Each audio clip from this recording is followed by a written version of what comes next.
Yes. So I'm just started the recording. So we have Mr. or Advocate Manoj Wadekar with us. So Advocate Wadekar is basically the founder of Manoj Wadekar and Associates. Mr. Wadekar is basically completed his LLB with gold medal from the Pune University. Then he later on completed his LLM from Mumbai University. He's currently practicing in Pune, Mumbai, Aurangabad, and Delhi. His firm, Manoj Wadekar and Associates, has more than 40 advocates and support staff, and their office is located in Pune on near Jangli Maharaj Road. So the firm basically is into practicing areas like property law, inheritance and succession law, transfer, sale, family issues, corporate laws, public and private trust. That is their specialty.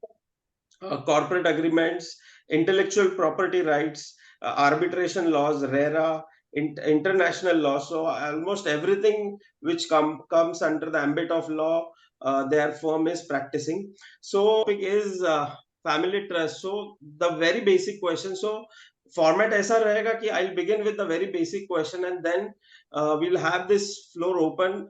We can have your question answers. Meanwhile, even I have a lot of questions. So Wadekar sir, firstly and foremostly, what is a family will, a family trust, and how different is that from the other trust? Yeah.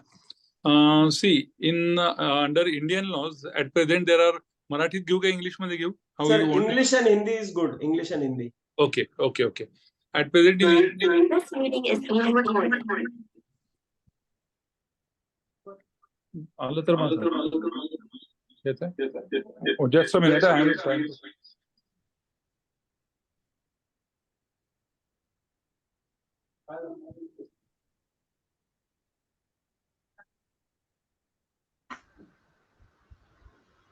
त्यांनी mobile Yes, sir. Yeah. See, in India, there are two types of trust. One is public charitable trust or a public trust and the private trust. Public trust can be a public charitable trust, public religious trust, and a private trust is different for that. For both these trusts, the separate legislations are there. For a public trust, it is a Maharashtra Public Trust Act, or in every state there are separate trust acts, or it can be under a Societies Registration Act also, where a charitable society is formed. But private trust comes under Indian Trust Act. Okay. And the basic difference between the private trust and public trust is that the beneficiaries under the public trust are unascertained. For example, if I start a charitable trust for the betterment of the poor people, then I cannot ascertain who is the poor person at the time of registration of that particular trust, formation of the trust. Correct. But when you are forming a private trust, at that time, the beneficiaries are ascertained.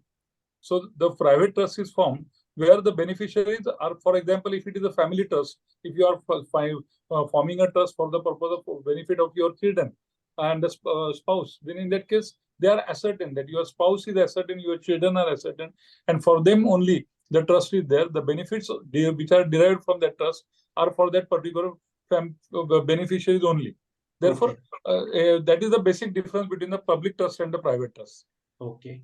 So who are the entities involved in a family trust? One is yes. I'm sure when you say there is trust, then there are trustees and beneficiary. So yes. Who else are involved? I am talking about the private trust. Therefore, the scope of private trust is little wider than only a family trust.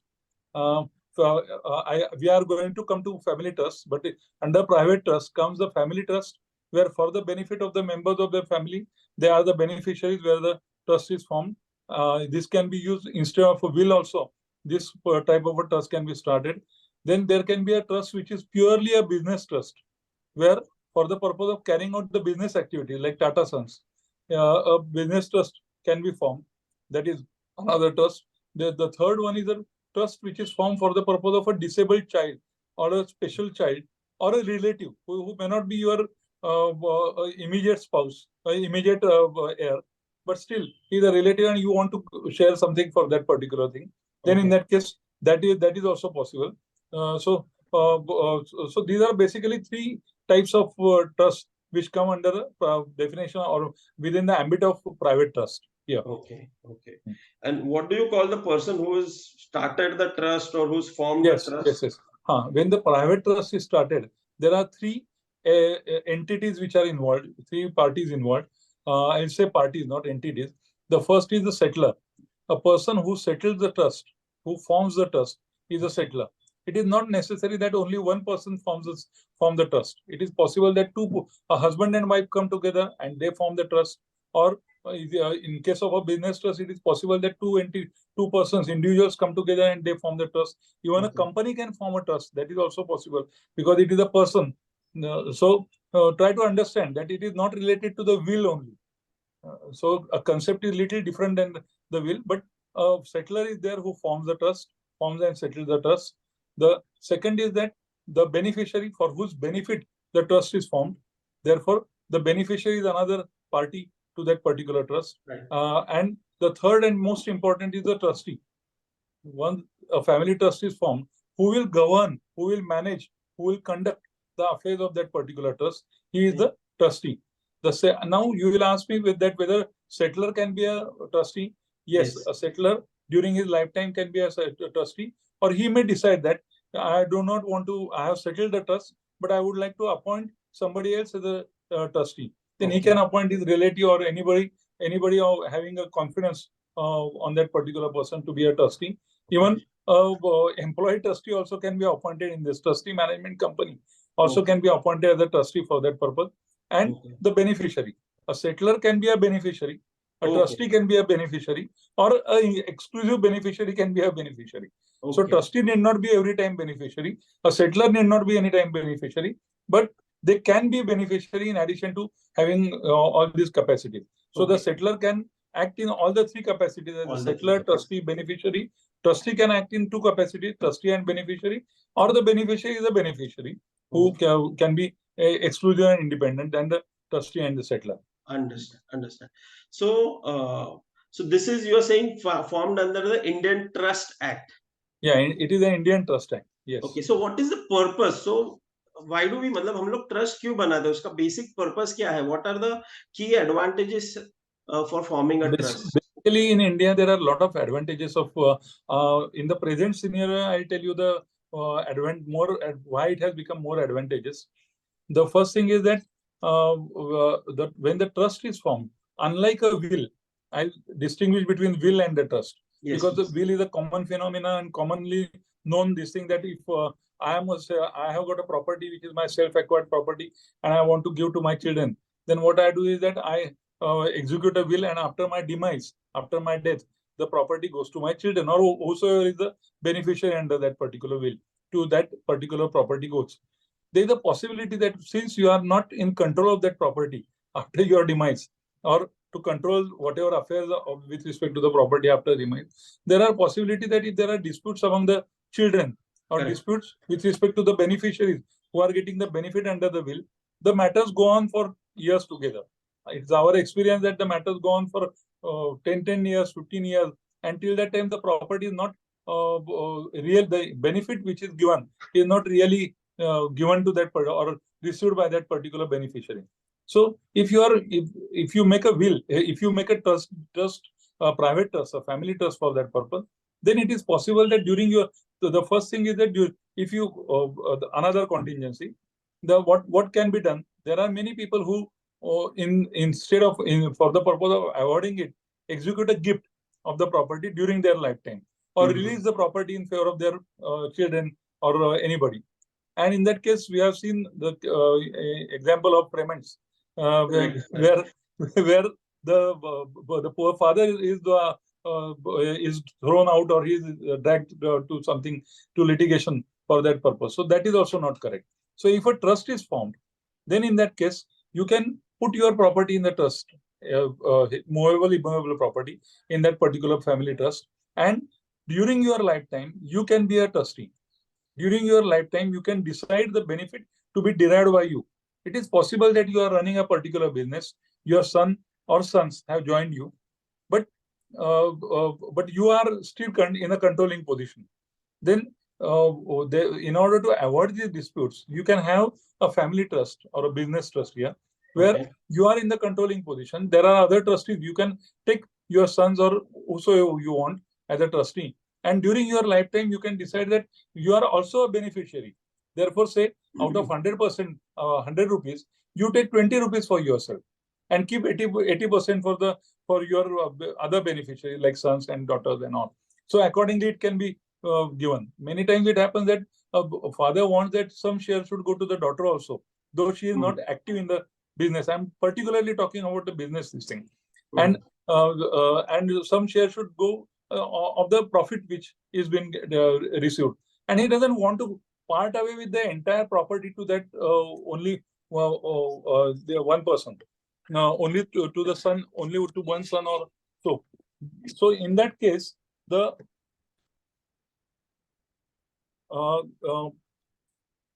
hello. Yeah, we can hear you, Yeah. sir. So in that case, this type of arrangement can be done where he, along with his son and others, can be a trustee, and the share of profit or share of income can be divided in among the beneficiaries, and that control can be kept during his lifetime. Understood. And after his lifetime also, he can make his wife, his spouse, as a beneficiary, so that she will get the proportionate source of income from that particular trust. So control over the asset is one major advantage you said till the time you are alive and even after you pass away. Yes, So yes, which yes. are the other, in bold, if you have Yes. to point 2-3 more advantages, which are I those? will tell you. I will tell you. There is another contingency. Nowadays, many times it is basically those who are in political line or in some crucial lines. For that, them nowadays there is a possibility of there are a lot of chances of lot of recoveries coming under them, maybe under the ED or anything or whatever personal liabilities come on their assets. And there's a possibility of attachment of the assets. For example, you have taken loan or you are a guarantor for some loan of somebody, say your friend or a company, and that particular loan unfortunately is not paid off properly, and the account goes in NPA, and ultimately it comes on you as an attachment over the property, personal property, because usually personal guarantee has been taken. So in that case, if that is so, then your entire property is likely to be attached and likely to go. So for that purpose, if you can decide and keep some property transferred to this particular trust, a family trust, where you are the beneficiary and you can enjoy the benefit thereof, then in that case, as a settler, trustee and beneficiary also, that property will be out from the clutches of the attachment. Okay. Supreme Court has laid down that if a property prior to order of attachment has been transferred to a private trust, a family trust, then in that case, the bank's hands cannot go up to that particular property. The recovery machinery cannot go to that particular property, and that property is saved. So your residential place or a bungalow or some other and the assets can be movable assets as well as immovable assets. Right. Therefore, some shares, some fixed deposits, some mutual funds also can be transferred to this particular trust, so that your requirement of livelihood can, or for better livelihood also can be maintained. This is by the virtue of second this. advantage. The second Yeah. advantage. Again, going ahead, which are the other? Yeah.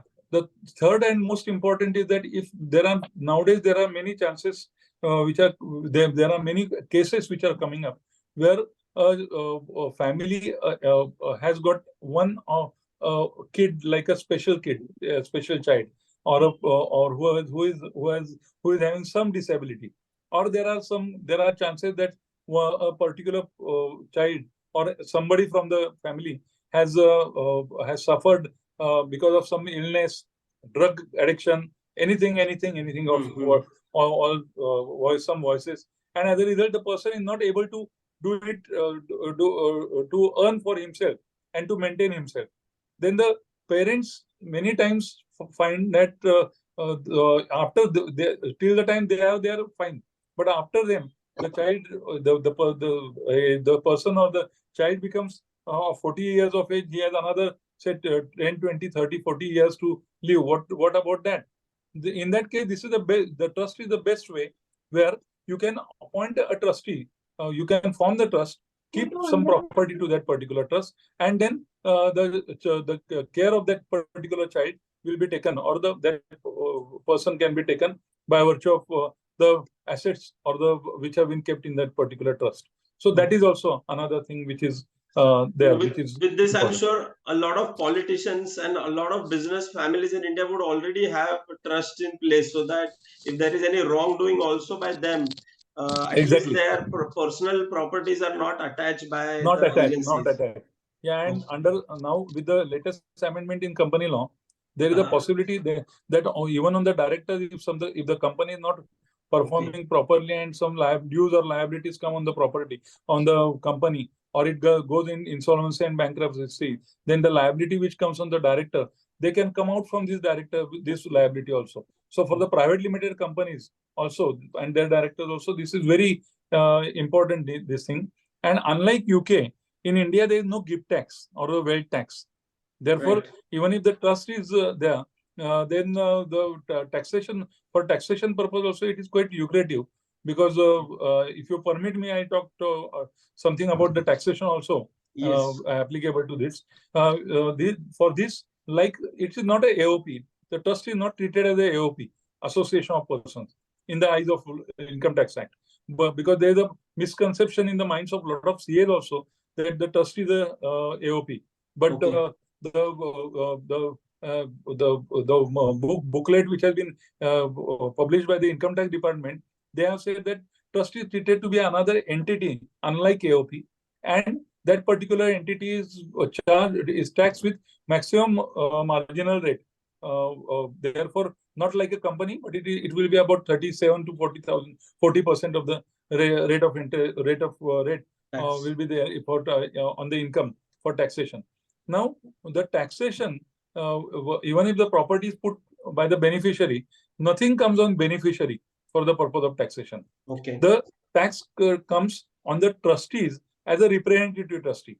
Again, that will not go in the self-assessment or individual assessment of that trustee. There's a separate channel or separate provision which has been made as a representative assessee. So the tax is collected from the trustees on behalf of that particular trust. And that is not calculated in the trustees' accounts or trustees' this thing. So their slab does not increase or nothing happens to that effect. So, but they have to pay it as a representative trustee from the trust income. So ultimately, whatever income is derived by the trust pays that. And a beneficiaries get the property or the benefit out of that particular thing tax-free. So that is also another thing which is very important. So in short, the trust का जो taxation है वो highest marginal tax rate है. That is highest 30%. Marginal tax. Yes, maximum marginal rate. Are there any disadvantage of forming a trust कि उसका compliance बहुत complicated है या something else which are the negative aspects? So positive sides तो हमने समझ लिए. Negative aspects क्या है? Negative aspects, in fact, I do not find there are negative aspects, but one thing is there that there are compliances for this trust. Like this trust is treated to be a separate entity for the income tax purpose. Therefore, the auditing has to be done before 31st to 30th of September every year. Like our company audit we do. Like that, the auditing part has to be done. And the trustees, since the trustees come together, and they are a group of individuals. The High Court, Bombay High Court has said that they have to come together and whatever decision they take, whatever resolution they pass, has to be in writing and has to be in the prescribed form. Therefore, law of notice and law of meetings will be applicable to that. And they will have to maintain the proceedings, minutes of the meeting and these things. In addition to that, the assets have to be maintained in a prescribed form by them. And the trustees have the authority as trustee only. Therefore, he cannot use the assets, and the beneficiaries can stop the trustee. But I think that this is not a disadvantage. This is the advantage that anybody getting a property in his hands and using it anyway, that can be stopped. Even sometimes this is, I find that this is better than HUF, because in HUF also a karta can do anything of his own unless he is obstructed. So here, since the trustees are not, it is ultimately up to the settler. And the classic thing of this particular arrangement is that the trust deed can be molded in such a way to suit all the necessary requirements of that particular family or that particular business, whichever are there. So that is also a good thing. Disadvantages नहीं बोलूंगा मैं, लेकिन compliances है कि you have to maintain the records, Compliance. you have to maintain the accounts, you have to submit the audit, you are required to maintain the budget also as to how you are going to give it. And in this particular trust, again, the flexibility is there that a settler can decide, can create a specific trust where he decides that A, B, C will get this much amount. Or it can be left out to the trustees also, that after some time, the trustees can decide as to how much portion of the share of the proper income will be or a profit will be distributed to whom. So that is discretionary trust. So it can be a specific or a discretionary trust. Okay, so ongoing basis pe the settler can change the provisions or the percentage. Can he change that? Yes, Can. settler can change, or settler can keep the provision where the trustees can change that, or the beneficiaries can demand that, and the settler. So all this is flexible. So a lot of flexibility has been kept by the Act in this. And any dispute, if at all arises regarding this arrangement, or the trustees are not working properly, then the district court in Pune and or in other cities, and in Mumbai, city civil court are the courts which can take cognizance of this. और sir ये specially जैसे marriage act and all, ये specific religious specific होता है, ये सब family trust is it allowed for all the Indians और is it only for a particular religions, और particular religions have a separate provisions? Is there something like that? Religion does not matter here. Like law of contract is applicable to everybody in India. Okay. Like that, this Indian Trust Act is applicable to everybody. Okay. So, great. So participants, अगर आपको कुछ question है तो please raise your hand and you can ask the question, you can unmute yourself and ask the question. मेरे पास काफी सारे questions हैं, but if you have any questions please. Yes ma'am. Yes Rathi ma'am. My question is related to public charitable trust. Hmm. What is the difference between E and F? E and F, you are talking about public charitable trust. Public charitable trust. E is a trust which is registered as per the trust deed which has been formed by the settler. Okay. And F is a trust which is a society and trust. So originally it is registered as a charitable society under Societies Registration Act 1860, where it is a creation of a statute. That society, that particular entity is the creation of statute where 7 or more persons come together and join hands for the purpose of creation of an entity which is known as XYZ trust or XYZ society. And since it is in Maharashtra, if it is in Maharashtra, then it is mandatory that it is required to be registered as a trust. And in Maharashtra, when it is registered, it is given a category of F registration, if it is a society and trust. And unlike that, if it is a trust where only a single trustee a settler himself can be a trustee, or he can appoint 2 or 3 trustees, and those trustees can be a lifetime trustee. So that will be under E, where the trust deed is there. With the trust deed and with the secular activity, charitable activities, it is E. See, in Maharashtra, basically under Maharashtra Public Trust Act, there are 5 categories. A is Hindu religious, B is Muslim religious, Waqfs and mosque and all. Then C is Christian, D is Jews and Parsis, and E is secular trust. So Narmada Bachao Andolan, or any other type of Andolans, any other secular trust will come under that. If it's society. Okay. Are there any extra benefits for F to compared to E? I think we should not talk about that, because we are on the topic of family trust, which comes under Indian Trust Act. We are talking about public trust. We are talking about the private trust, which is unlike the public trust. So all these things are not applicable to the private trust. This comes under the legislation itself is different. That is Indian Trust Act, which we are talking about at this juncture. Okay. I hope, ma'am, your question is answered. Okay. It is answered. Yes. Okay, great. Prashant ji, you had a question. Mr. Prashant Zarkar, you had a question. Yes sir, माझा प्रश्न असा आहे की MWP act आणि trust, कुठला? I think दोन्ही सेमच आहे का? कुठले? आय बेग योर पार्डन, परत जरा सांगा. MWP act, married woman property act. हा. आणि नाही इक्वल सारखंच आहे का? नाही.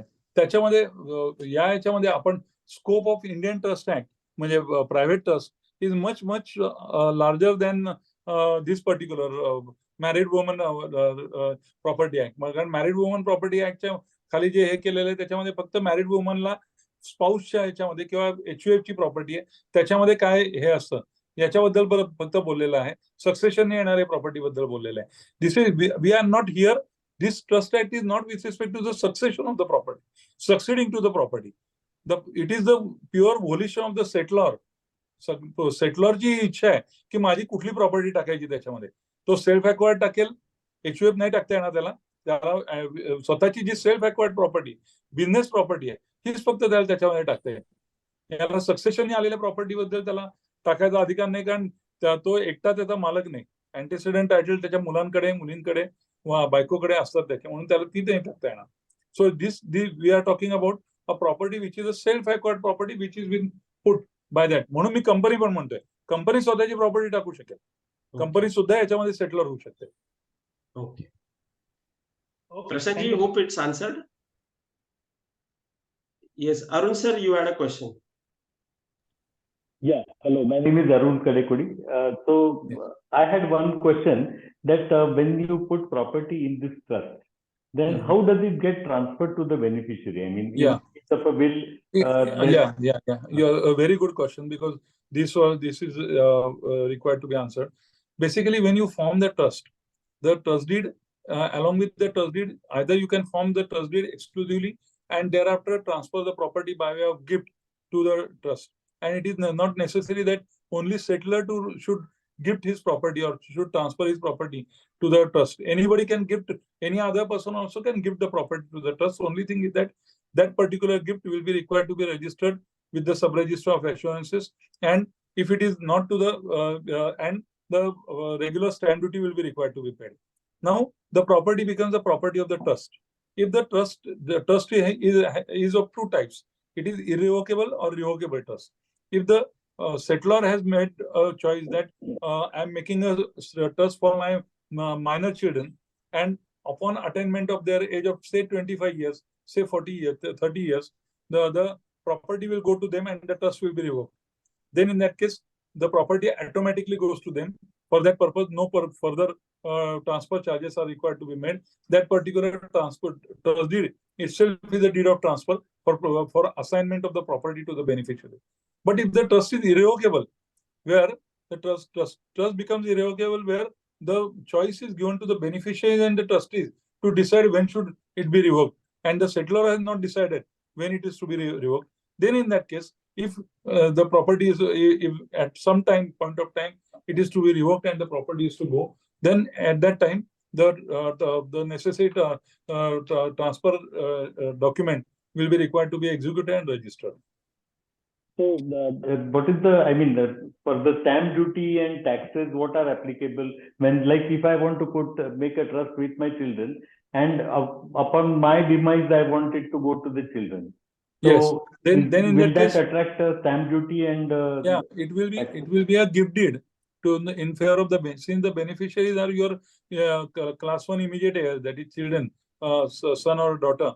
Then in that case, as a gift deed, the taxation for stamp duty, it will be 2% only. Okay. 2%. Yeah. Okay. Stamp duty will be 2%. Income tax? 2%. Income tax, see, it is revocable trust, therefore the income tax will be required to be paid by the settler upon the income of the property, because ultimately it is going to be revoked, and till that time the settler will have to pay the tax in case of a revocable tax. And one more thing is there. The income tax here will not be maximum marginal rate. It will be as per the slab of the settler. Okay. Yeah, in this case.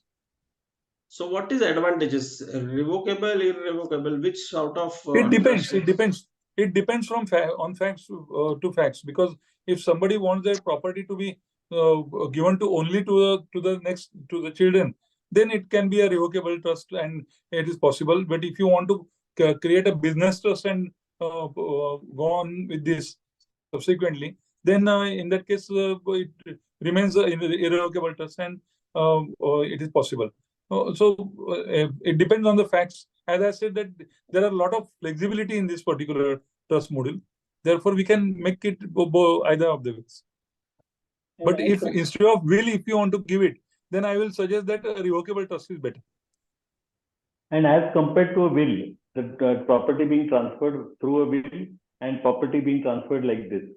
So does that 2% stamp duty come in case of will also? that 2% stamp duty in that case, in case of a will be avoided. But the if the things are really goody, will can work. But if there are some problems, the trust is the best solution for that. Okay. Yes. But in will also, sir, you can very specifically mention, right, ki this particular property will go to X, this will go to B, or this proportion it should go. Yeah, but people can. See, as I told that in case of a dispute, if anybody is not ready to accept the wishes of the testator, that is the person who has prepared the will, then he can go to the court and challenge the will, get the injunction for the execution of the will. One thing. Secondly, if you want to take the probate for the will, again the taxation comes, because then in that case 75,000 is the maximum tax which is required to be paid in the court for the purpose of getting a probate of the will. 75%. 75,000 maximum. That also is required to be paid. And if the property is or a portion of the property is situated in Bombay, Madras, Nagpur, Bombay, Chennai, Kolkata, then in that case, letters of administration is mandatory. So again, you will have to go to the court there. The procedure which is there may take a long time there. So that can be avoided. Thank you, sir. I think there is one more hand raise from SM. Can you ask your question, please? Hi, Professor Kiran. Yeah. Hi, hello. I have a question. My question is, it has two angles. One is we see a lot of business families are making these family trusts, but they are not registering their trust offices in India. They are doing it out of India. Why is that so? That's the first angle. And second angle is, if at all it is allowed to make these family trust offices out of India, say for example Dubai or Singapore, which are the favorite most destinations at the moment for making family trust offices, can the India property also be made part of that particular family trust? Yes, we have done that. And as you said, Dubai and the Singapore are the most favorite destinations for that at this juncture. But so far as the property in India is there and the transfer of the property to that particular trust in India is there, the taxation as per the Indian laws will be applicable. Only thing is that if the income is derived, which from only if there are some properties which are outside India, which are also included in that, and the income is derived from that, then in that case, that particular thing will not come within the clutches of Indian taxation. And since in Dubai now hardly 5% tax is there, so you can avoid that taxation there with respect to those properties only. And the benefit of keeping the office there is that the income which will be derived from those properties outside India can be distributed there only, and that need not have to be brought to India under FEMA or FERA, and that will not be and that particular objections of those technicalities can be avoided in that case. Therefore, this type of trust are also formed. But with respect to this, what we suggest is that it is not necessary that you can have only one trust. You can have two trusts. So for properties abroad, you have a different trust. You can assign the benefits of that to a spouse or a relative in India also. That is possible. They can open their accounts there, and they can maintain their accounts there with respect to the profits which are derived from that particular property. That is legal. That there is no problem for that. So that is, there are a lot of niceties also in this, but we can discuss that subsequently. Okay. Yes. No, sir. But just a follow up on this, sir. So you mean to say that your perspective of beneficiaries' nationality Yes. the trust office can be opened up out Yes, of India, yes, and yes. the benefits can be derived in India. Yes, yes, yes, yes, definitely. Thank you. Thank you so much. Sir, is it true that for every time you have to sell an asset, you have to go to the court for selling the asset? No, no, no, no, no, no, no, no.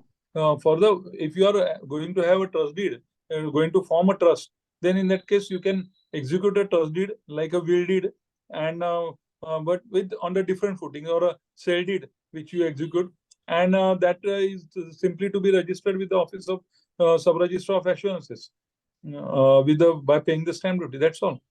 That is recognized to be a trust in the eyes of Income Tax Act and under Indian Trust Act. Yes, Arun sir, you have a question, but before that, even for immovable properties, the same rule applies.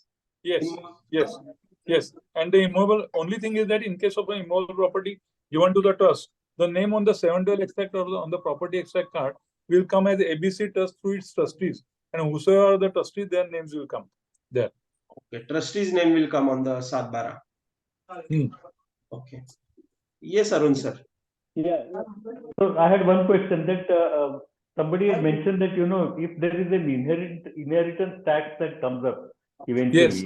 that As will on not be today, that's what I applicable was for. saying. That fortunately, inheritance tax is not there as on today. Therefore, this is good.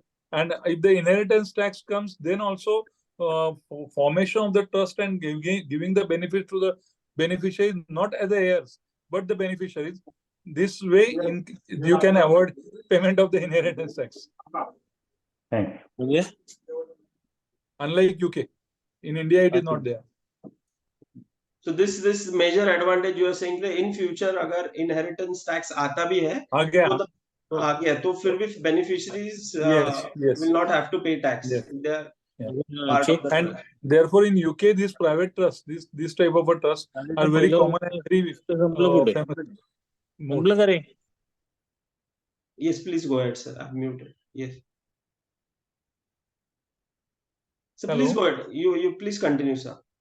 No, so I was telling that therefore in UK this type of this mode of creation of the trust is quite famous exercise, quite unique, quite this thing. But in India it was up till now it was not there. But with these all introduction of IB bill, IB Act, and this lot of recent political things which are going on, the formation of the trust becomes a very good this thing, better than HUF, better than will, mere execution of the will, or releasing the property in favor of the children during their lifetime. That is the most dangerous thing. I will not advise anybody to do that. Yes. Any more questions?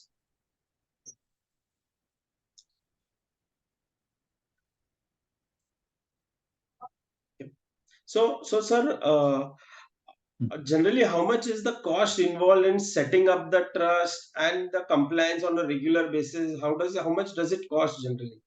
Usually, the setting of the trust, the cost involved is up to 50,000-60,000 rupees, and the registration cost at actuals will be there. That will be there, and for the purpose of maintenance of the accounts and the mandatory compliances, so basically the records and all, and auditing. That usually involves, it depends upon the turnover ultimately of the trust. But if the auditor is to be appointed and the things are to be done in that manner, usually it is a lakh rupees per year, max, I feel.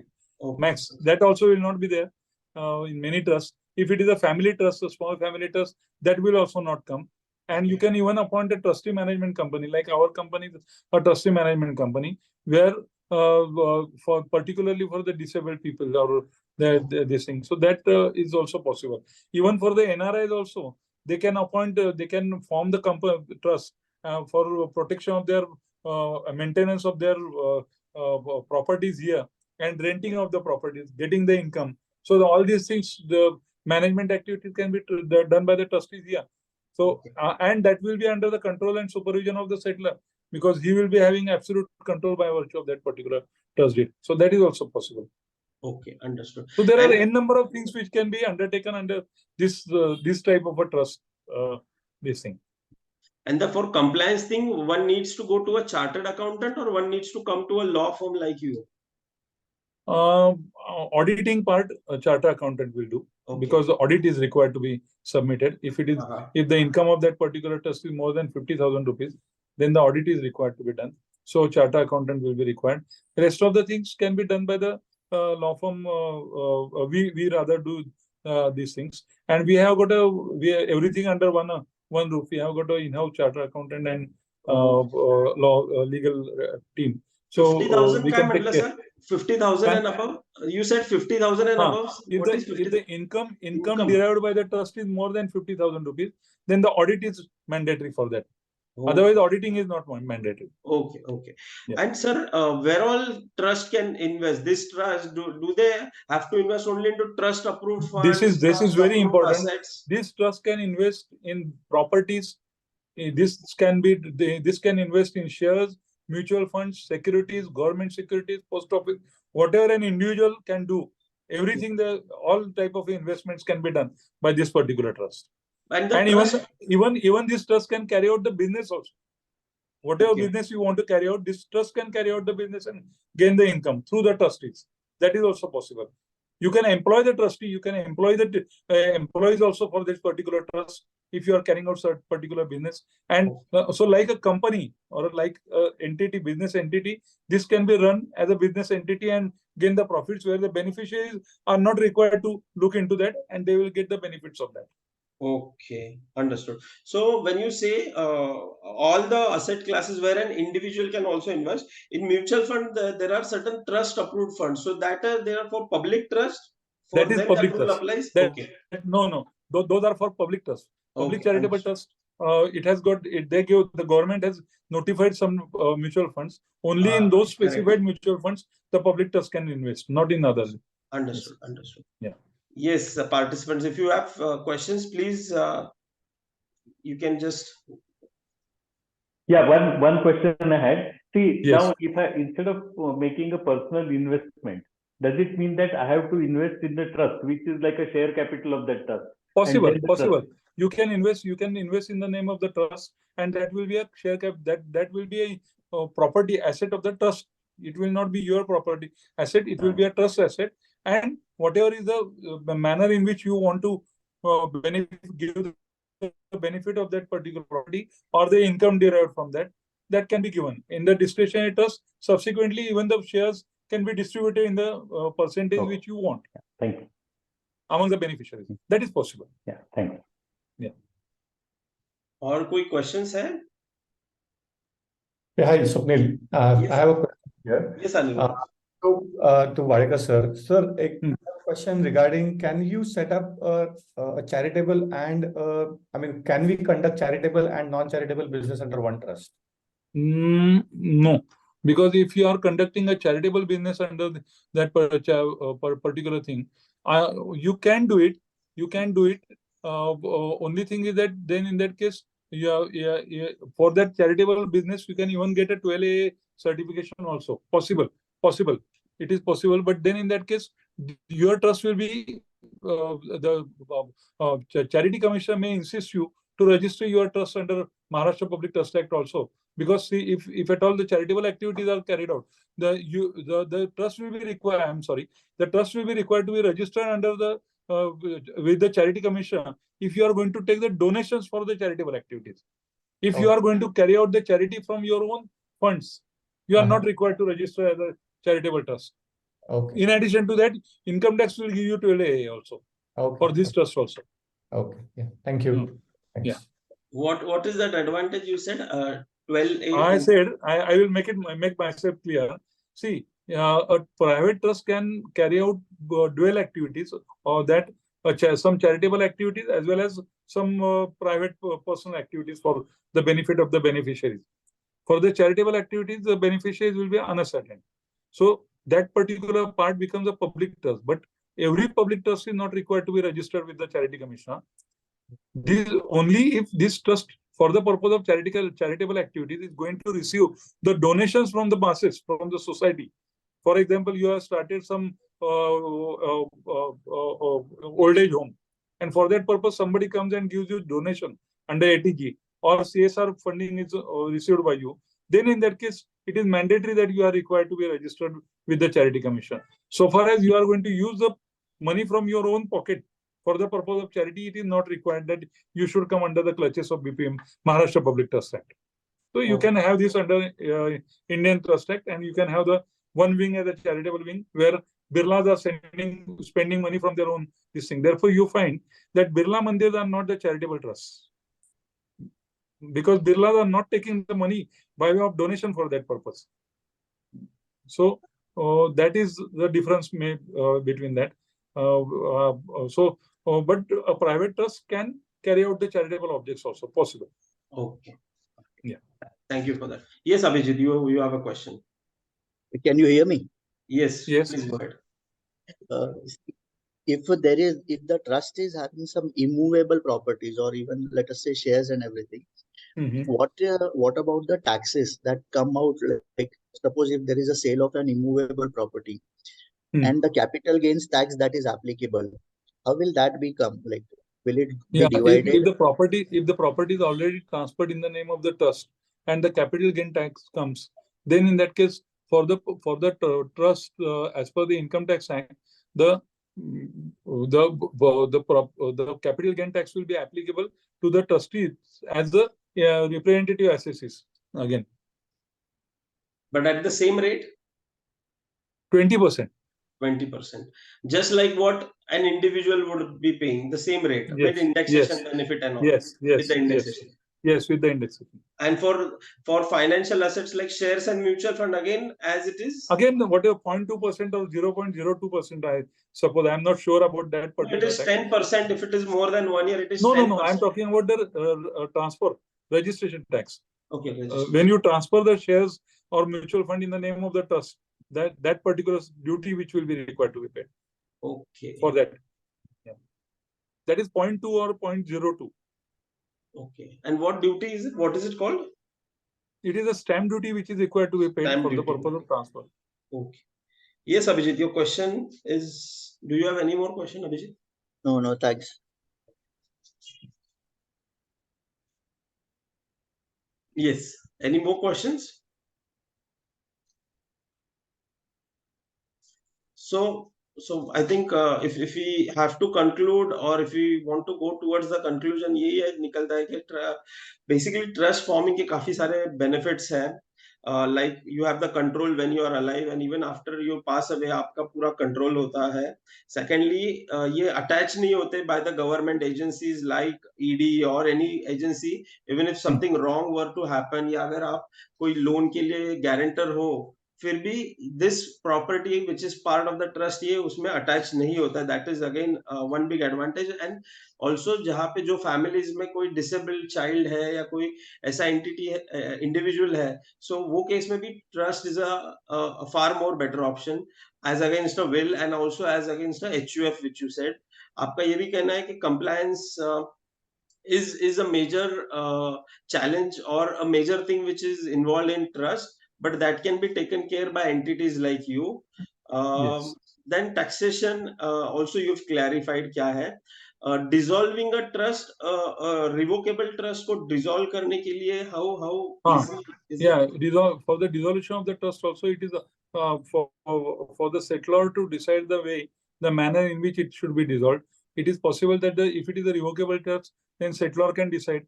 Rather, settlor has to decide as to how it will be revoked. If it is irrevocable trust, then in that case, the trustees and the beneficiaries can decide.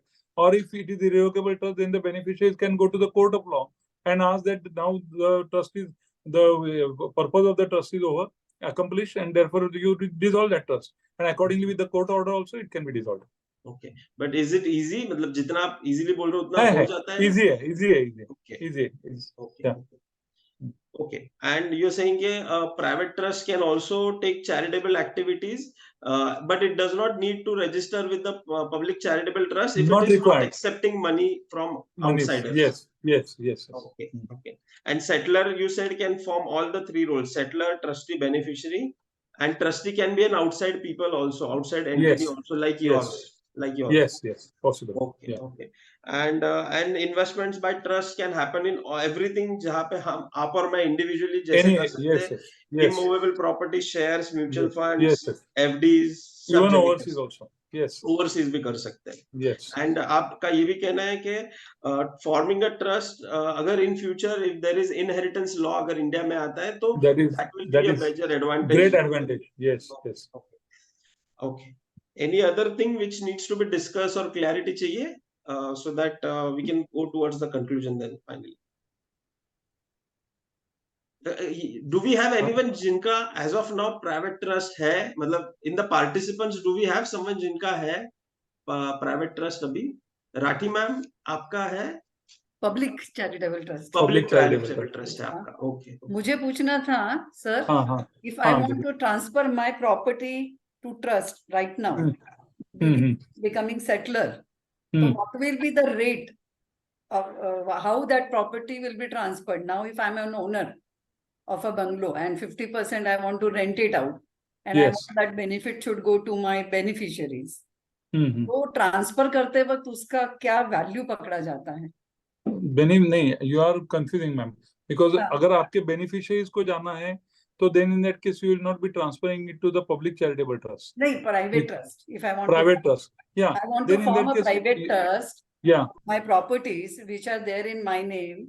Yeah, make my next generation beneficiary. तो it will be the stamp duty will be as good as a sale deed. Sale deed यानी उतना market rate से लगेगा. Market rate से लगेगा. उसमें exemption नहीं दिया है. Because फिर benefit नहीं जाता है ना. नहीं, benefit रहेगा, तभी भी क्या होता है कि the property remains in another entity, which is, as I said, then other benefit, because the rent comes, then basically taxation will be on that particular trust. The beneficiaries pay taxation नहीं आएगा, and the property can be maintained, utilized. So that is there. Yeah. But the stamp duty will be as then good if as you have only one son, then the will be the better idea, na? Better idea. Better, they don't have to pay any tax or anything. Yes. Yeah. For that purpose, there is another way of memorandum of family arrangement. You can do a family arrangement, and in that way also it can be done, so that your interest is also protected. And but with will is okay. Will is, if there is no complexity, will is okay. But not every time where. But yeah, I understand what you mean. So, और sir, finally आपका जो firm है, Manoj Wadekar and Associates, so this entity will, what all services it can provide? You can help us form the trust. You draft the trust rules, regulations. Yeah, I'll just explain. I'll just give my this thing. We are a law firm which is purely basically working in trust and corporates, both for private family trust and charitable trust. We have got offices in Pune and Mumbai, and basically, if you coming to this family trust or private trust, we will help you from drafting of the trust deed, its formation, its execution, registration of that, whatever properties are to be registered, appointment of the board of trustees.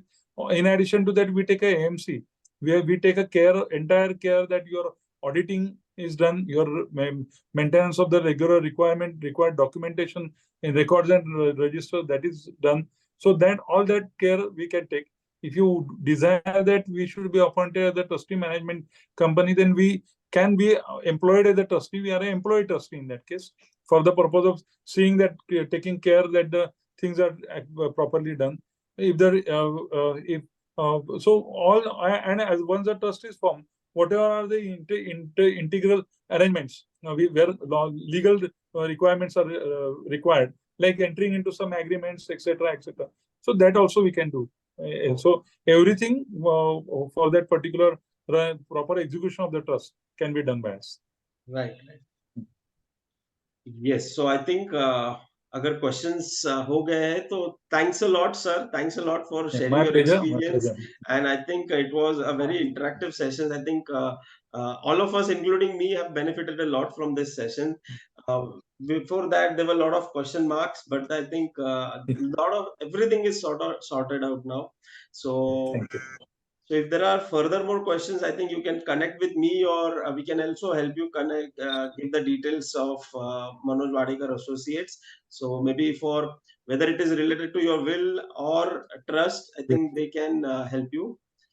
Right, sir. Thanks a lot. Yes, sir. Thank you, Thank Swapnil. you all Thank the you so much. participants. Thank you, my pleasure. Thank you. Swapnil, if you can put his Thank number you. on chat. Sure, ma'am. I'll do that. I'll do that. Yeah.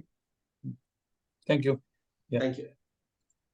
I will anyways give the, I will share the numbers to you individually as well, but I'm Okay, putting thank it, I'm putting it on the chat. Yes, I've put it. I put on the chat.